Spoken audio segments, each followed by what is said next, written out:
Hoy, en mis top 5, vamos a visitar la exposición Chez Matisse en la Caixa Forum de Madrid. Esta exposición presenta una amplia selección de obras procedentes en su mayoría del Centro Pompidou de París, con una treintena de piezas creadas por Matisse, pero también incluye obras de otros artistas contemporáneos a él y posteriores, hilando diálogos plásticos y resaltando influencias mutuas. Comenzando por el movimiento fauvista y el expresionismo, llegando hasta pintores de mediados del siglo XX. Al tratarse de una exposición tan completa, he decidido dedicarle dos top 5. En este primer video veremos mis top 5 obras de Matisse expuestas en la muestra y en el siguiente analizaremos mis top 5 de los otros artistas.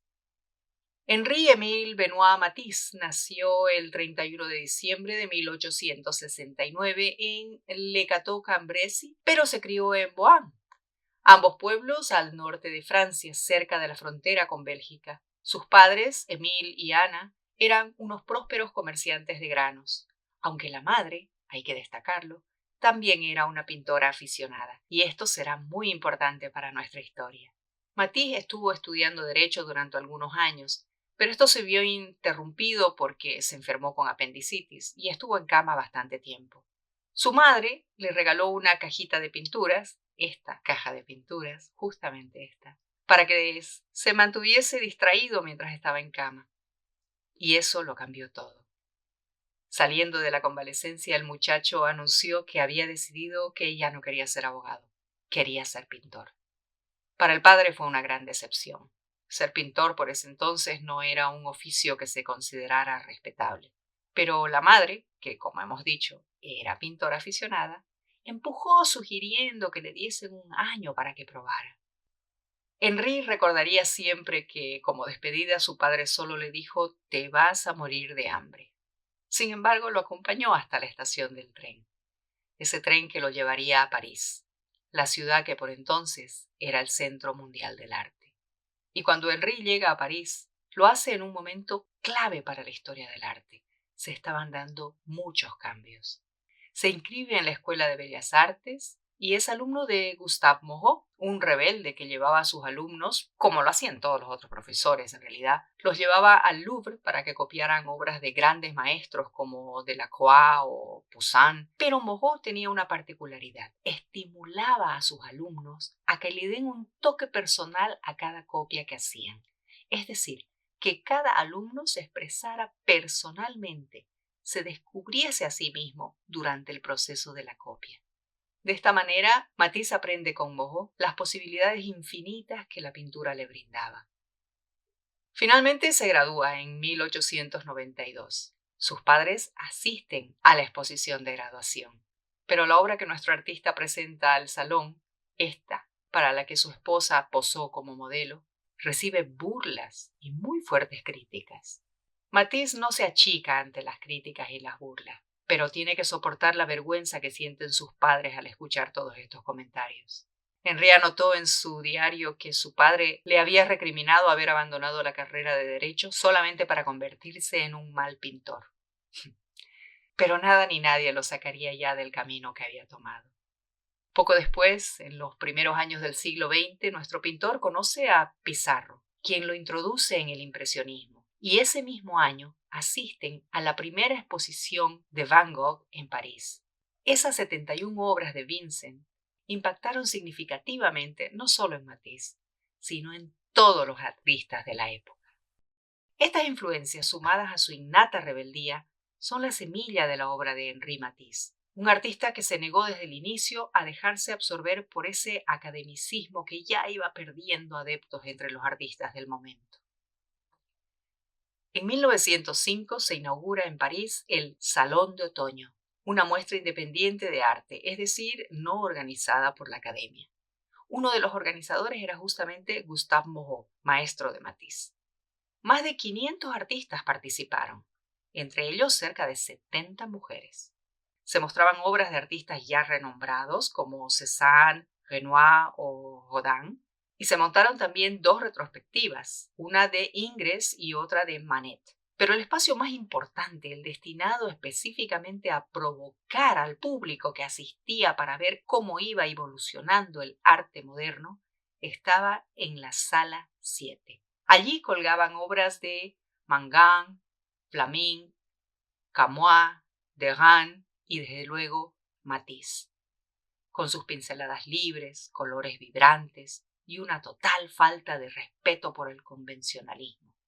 Estratégicamente, las obras de estos rebeldes rodeaban dos esculturas tradicionales, dos bustos, del escultor y pintor Albert Marquet.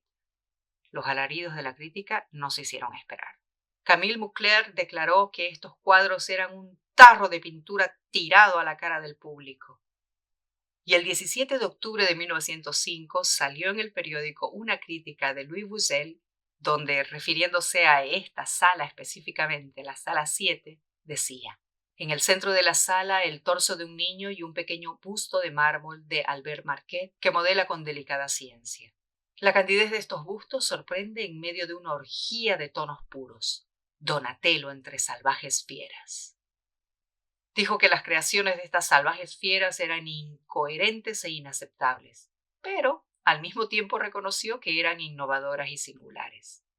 Y así nació el fauvismo, porque la palabra francesa para fiera es fauve, y de fauve viene fauvismo, una vanguardia que duraría formalmente solo 3 o 4 años, ya que los fauves rápidamente evolucionaron hacia otros estilos, saltando de uno a otro y experimentando también con distintas técnicas, porque buscaban cada uno un lenguaje con el cual singularizarse o identificarse. Entre ellos, desde luego, Matisse, que trabajó el dibujo, el grabado, collage, la escultura y la pintura. Henri Matisse es considerado, junto con Picasso, uno de los artistas más influyentes del siglo XX. Y ahora vamos a ver mis top 5 obras de este artista en la exposición Chez Matisse, que pueden visitar hasta el 22 de febrero del 2026 en la Caixa Forum de Madrid. Número 5. En el número 5 les presento El violinista en la ventana. Mide 1,5 metros por 98 centímetros y es un óleo sobre lienzo. Este cuadro llamó mi atención por la brutal simetría de su composición. Y desde luego también que me atrajo el motivo, la escena, un hombre solitario tocando el violín ante un atardecer triste y nublado. Otra característica que me motivó a detenerme un buen rato a observarlo fue su economía cromática. Fíjense, el artista solo ha usado, aparte del negro y el blanco, siena tostada, siena natural y azul. Posiblemente sea azul cobalto, como vemos en estos pequeños detalles. Diluyó ese azul con blanco para crear el celeste de la ventana. Lo más probable es que sea un autorretrato. Matisse tocaba el violín todos los días. Y como todo autorretrato, se trata entonces de una obra introspectiva. En ella el pintor está expresando cómo se siente. Y para entender cómo se siente, es importante situarnos en el momento en el que crea la obra. Hagámoslo con este cuadro. Estamos acercándonos al final de la Primera Guerra Mundial, una guerra que cobró la vida de casi 20 millones de personas. Muchos pintores como Braque, Paul Klee o Egon Schiele están en el frente de batalla. También futuros escritores como Tolkien, autor del Señor de los Anillos, participaron de esa contienda. Todos los nombrados anteriormente, para beneficio de la historia del arte, sobrevivieron al conflicto. Pero otros no tuvieron la misma suerte. Tal es el caso, por ejemplo, de Franz Marc, uno de los principales representantes del expresionismo. Sin embargo, algunos de los artistas que viven en Francia no fueron a la guerra. Unos por ser extranjeros, como los españoles Picasso o Juan Gris, o el mexicano Diego Rivera, el esposo de Frida Kahlo. Otros no fueron por no ser aptos. Tal era el caso de la pintora española María Blanchard. Y luego estaban también los considerados demasiado mayores para enlistarse, como Matisse, que al inicio de la guerra tenía ya 45 años. Muchos de ellos optaron durante esos años por pintar temas ajenos a la Gran Guerra, que era como la llamaban entonces. A pesar del conflicto y de que la masacre era una realidad cotidiana en París, porque tenía el frente de batalla a unos 100 kilómetros, estos artistas rechazaban que atestiguar la guerra o producir propaganda fuera su deber. Entendiendo eso, regresemos ahora al violinista en la ventana. Con trazos aparentemente improvisados, el dibujo es simple, pueril podríamos decir. Pero recordemos que esa es justamente la intención del pintor, simplificar las líneas y descripciones a lo básico, para reforzar la importancia del color en la composición. En cuanto a la simpleza de la paleta, es decir, el uso de tan pocos colores, y esto que les voy a decir es simplemente una suposición mía. Tal vez se deba a que, por la situación bélica, el pintor solo contaba con esos colores al momento de ejecutar la obra. Esas cosas pasan. Quizá por eso ha utilizado siena tostada y gris para marcar las luces y sombras en las baldosas del piso. Quizá por eso, o por mera intuición compositiva, en vez de pintar con algún tono azulado el cielo, ha utilizado más bien el celeste en los marcos y persianas de la ventana, para envolver con esa luz la figura que sostiene el violín e interpreta una melodía que casi podemos intuir dolorosa y nostálgica. El músico pintor se pinta tocando música. El músico observa por la ventana. El pintor observa al músico.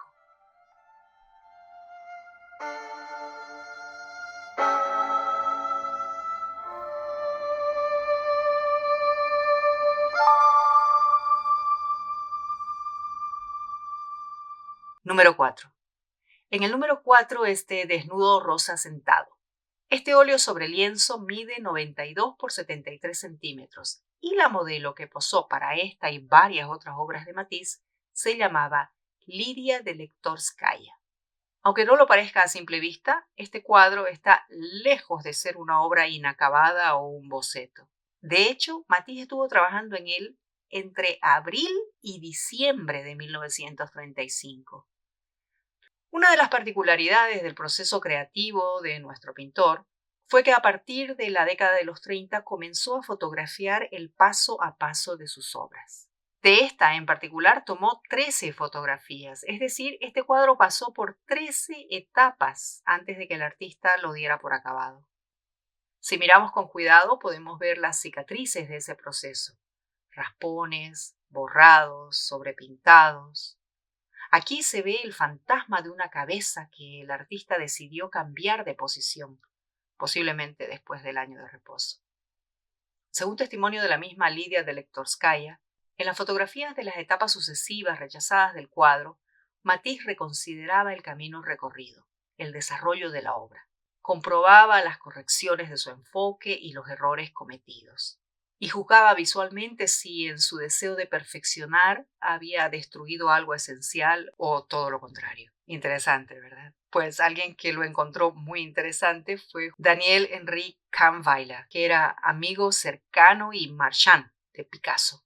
Kahnweiler visitó el taller de Matisse el 16 de junio de 1935. Y tomó nota escrita de todo lo que había visto en esa visita, incluida la particularidad técnica de documentar con fotografías el proceso creativo. Picasso pintó el Guernica entre mayo y junio del 37, prácticamente un año después de que su marchand visitara el estudio de Matisse. Interesante cómo se van hilando las historias, ¿no? Quizá gracias a las observaciones que hizo Kahnweiler, Picasso le pidió a Dora Maar, su pareja de entonces, que tomase fotos del proceso creativo del Guernica para ayudarse con esa técnica a crear la obra. Miren lo que venimos a descubrir. Posiblemente gracias a Matisse contamos ahora con esa documentación de cómo se pintó el Guernica. Pero volvamos a nuestro desnudo rosa sentado. Nuevamente estamos frente a una paleta limitada. Violeta, verde ftalo y rosa, iluminados por el blanco. Aquí el negro es usado solo para trazar líneas que sugieren más que describir, porque como ya sabemos, el color es el protagonista. Además, la combinación de líneas rectas y líneas curvas ha sido muy estudiada para que colaboren con el color brindando equilibrio a la composición. Otro detalle que me pareció interesante es ese rostro sin rasgos, a pesar de que el artista, como hemos dicho ya, conoce de memoria los de la modelo. Tal vez sea un guiño, una especie de metáfora pictórica, porque cuando terminó la obra, la modelo ya no estaba posando. Y hablando de la modelo, es difícil asegurar dónde comienza y dónde termina su figura. Por ejemplo, la cadera y la cintura ¿Las delimita esta línea o las delimita el color rosa? ¿Qué piensan ustedes? Respóndanme en los comentarios. Número 3. En el número 3 les traigo este cuadro que cuando lo vi en la exposición pensé que pertenecía a cualquiera de los otros pintores. Pero no, es un matiz. Un matiz ya no fovista o expresionista, sino abstracto. Incluso podríamos decir minimalista. Titula Puerta-ventana en Collioure y mide 1,16 m por 89. Fue pintado entre septiembre y octubre de 1904, es decir, justo cuando la Primera Guerra Mundial acababa de comenzar. Collioure es un lugar muy importante para la vida y la carrera de Matisse, y también es importante para el fauvismo. 9 años antes de pintar esta obra, es decir, en 1905, Matisse y su esposa Amélie llegaron por primera vez al que todavía era solo un pequeño pueblito de pescadores. Y el pintor quedó enamorado de los colores y de la luz que descubrió ahí. Inmediatamente invitó a varios artistas para que lo acompañaran en Collioure, pero el único que se animó a ir fue André Dehaene. Con esto me es imposible no hacer un paralelismo entre Van Gogh cuando descubrió la luz de Arles e invitó a varios colegas a acompañarlo y el único que fue Gauguin. Es más, fue justo durante este viaje que Dehaene y Matisse conocen la obra de Gauguin. Qué casualidad, ¿no? Al igual que habían hecho Van Gogh y Gauguin en Arles a finales del siglo anterior, Dehaene y Matisse pintaron juntos los mismos motivos e intercambiaron retratos. Como podemos ver en estos cuadros, hay una marcada influencia no solo del puntillismo, sino también de la técnica de Van Gogh en las obras que Dehaene y Matisse crearon en esos meses. Y fueron justamente esas obras las que pintaron en Collioure aquel verano, las que encenderían la mecha de una de las revoluciones más importantes de la historia del arte del siglo XX, porque fueron las que presentaron en el Salón de Otoño de París, dando lugar al surgimiento del fauvismo. Bueno, pero volvamos ahora a nuestro número 3, la puerta-ventana de Collioure. Las ventanas abiertas son un tema recurrente en la obra de este pintor. Durante una entrevista en 1942 le preguntaron de dónde venía el encanto de sus cuadros que representaban ventanas abiertas. A lo que él contestó, probablemente de que según mi sensación, el espacio es uno solo desde el horizonte hasta el interior de mi estudio. Ese barco que pasa vive en el mismo espacio que los objetos familiares a mi alrededor, y la pared que rodea la ventana no crea dos mundos diferentes. Esa fue su respuesta. Por lo tanto, sabemos que para este pintor, la ventana es un nexo, no es un marco o un límite. Recordemos ahora el momento de la vida del artista en que este cuadro fue creado. La Gran Guerra acaba de comenzar y no solo muchos de sus amigos ya están yendo al frente de batalla, sino que su propia familia, su madre y su hermano, se encuentran en Le Cateau, en el norte de Francia, zona ocupada, detrás de las líneas enemigas. ¿Se imaginan lo que estaba sintiendo? Sabemos, por análisis de laboratorio, que Matisse había pintado el balcón y posiblemente se preparaba para pintar el paisaje que estaba detrás de este. Pero en una decisión de último momento, justo antes de regresar a París en octubre, decide tapar todo el exterior con ese negro mate tan intenso, dejándonos frente a una composición geométrica intrigante en el que la masa azul de la izquierda se equilibra mediante esos cortes horizontales con las masas gris y verde de la derecha, largas y sin interrupciones. Frente a este cuadro, algunos observadores pueden ver simplemente una composición abstracta y otros pueden distinguir que en efecto se trata de una puerta o una puerta-ventana. En el segundo caso, queda siempre la incógnita del vacío que aguarda al otro lado del umbral. ¿Qué oculta esa oscuridad? Saben, Matisse nunca firmó esta obra, pero la conservó sin hacerle más modificaciones. El cuadro fue restaurado después de su muerte, y recién entonces, medio siglo después de haber sido creado, se dio a conocer al público. Número 2. En el número 2, el segundo retrato de Auguste Pellerin. Medidas 1,5 m por 96 centímetros, pintado en mayo de 1917. Hay dos versiones de este retrato, porque la primera fue rechazada por el comitente. Por eso, la obra que nos ocupa se titula Auguste Pellerin II o Segundo retrato de Auguste Pellerin. Si bien Matisse era un prolífico pintor de retratos, revisando catálogos razonados me encontré con que en realidad pintó muy pocos retratos de hombres. Parece que disfrutaba más pintando mujeres, especialmente a su esposa Amélie, que es a quien más retrató.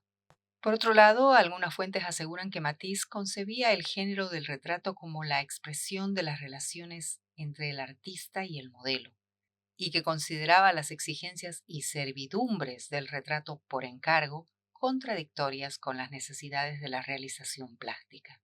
Así que imagínense la mezcla de sentimientos cuando le llegó el encargo de pintar a uno de los más importantes coleccionistas de arte, la persona que por ese entonces tenía la mayor cantidad de obras de Manet y Cézanne. Y también imagínense lo que habrá sentido el pobre Matisse cuando Pellerin rechazó aquel primer retrato. Al comparar ambas versiones es interesante ver cómo la crítica de Pellerin empujó al artista a superarse y a lograr una interpretación más intensa de la personalidad de su modelo. En la primera versión, el empresario aparece como un hombre elegante, rodeado de objetos que lo representan. Sobre el escritorio un tintero, plumas, papeles. Detrás de él libros, un cuadro y posiblemente una escultura o una cerámica. En la segunda versión, la figura de Pellerin domina la escena por completo a pesar de que se ha recorrido del centro de la composición hacia abajo. El rostro ya no tiene una expresión neutra, casi benigna, sino severa. El pintor le ha acentuado los ángulos del rostro y le ha endurecido la mirada. Los objetos que los rodeaban han desaparecido, a excepción del cuadro que cuelga detrás, y que según algunas fuentes podría tratarse de una obra de Renoir. Y fíjense este detalle, una simbólica sombra separa a aquella obra de arte del coleccionista que la posee. Debo confesar que una de las cosas que más me divierten de hacer estos videos es descubrir esos pequeños detalles de la historia de cada obra, porque me ayudan a entenderla y a interpretarla para ustedes. ¿Qué opinan? ¿Se hubieran quedado con el primer cuadro?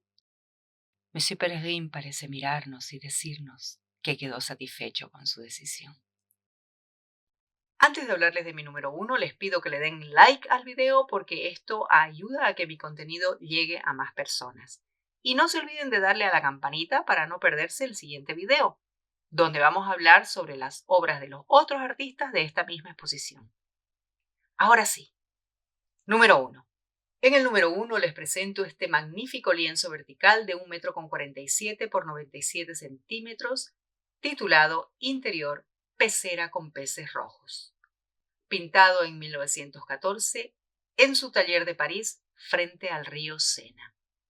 Esta obra es mi número 1, no solamente porque me encantó, sino porque aquí están presentes todos los elementos por los que Matisse es célebre. Sus ventanas, su indiscutible talento para lograr un equilibrio perfecto en las composiciones y ese revolucionario uso del color libre, plano, directo del tubo, sin degradaciones, con el que logra crear atmósferas llenas de luz y de vida.